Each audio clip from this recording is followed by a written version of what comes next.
21st century infrastructure must meet the needs of the 21st century passenger. Baggage processing and runway facilities must complement the terminals. Putting all this in place requires learning from the past and not taking mediocrity as excellence.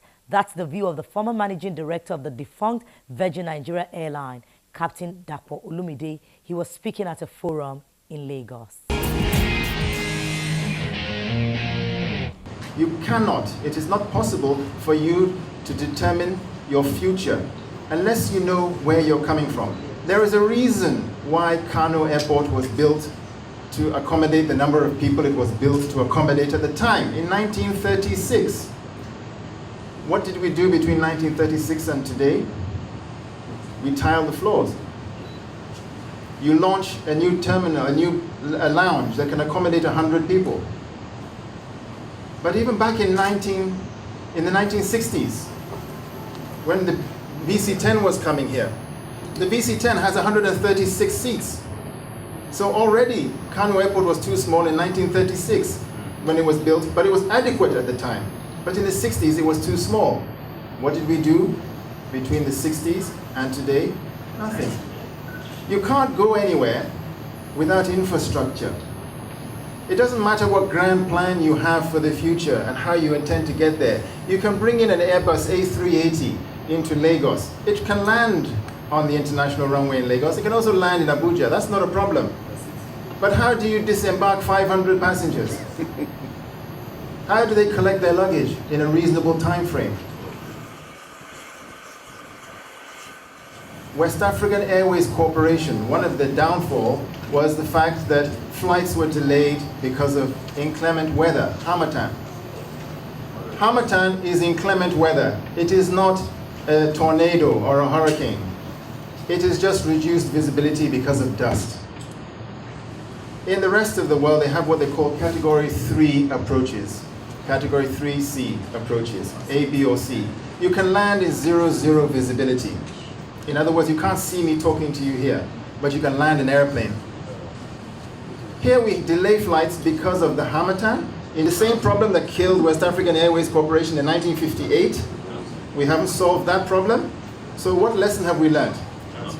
We talk about airport fencing here. It goes into the newspapers. We're fencing the airport. What is the airport fencing? Why is that newsworthy discussion? If you can't fence your airport, you have other problems. When you're circling to land in the developed world and you see, when you're looking from your window, you can tell you're close to the airport because it's so brightly lit. That must be the airport. All the apron lights, the taxiway lights, everything is there. When you're circling overhead Lagos to come in and land, you look for the darkest place, and that is the airport. Because the only lighting is on the runway. The aprons have no lighting. Look at the Avio bridges at Lagos. The Avio bridge, I'm talking about MMIA, not MM2. MMIA, the Avio bridges stopped functioning in '85. And we haven't fixed them till today.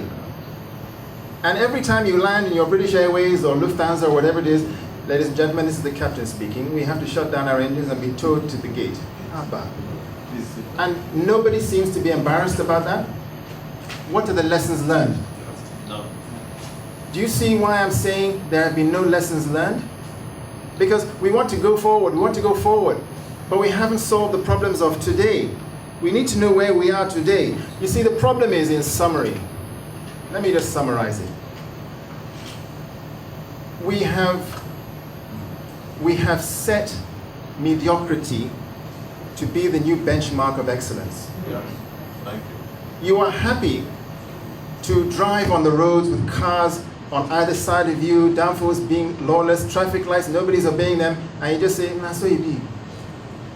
Because we have adjusted our minds to a new low, and that low is excellence. So for the mere fact that you land at the airport and you collect your luggage and go home, it doesn't matter that you had to walk a kilometer to your car. It doesn't matter that there are touts at the airport. It doesn't matter that there's no electricity at the airport. Because as soon as you drive out to the airport, all the problems of the past are behind you. What are the lessons learned? So I'm very, very deliberate in what I've said. The only way you can move forward is with infrastructure. You have to have infrastructure, otherwise you're going nowhere. And we've got to set a new benchmark for where we want to be. When we return, let's see how 3 women are contributing their quota to building a safer industry in Nigeria. Do join us again.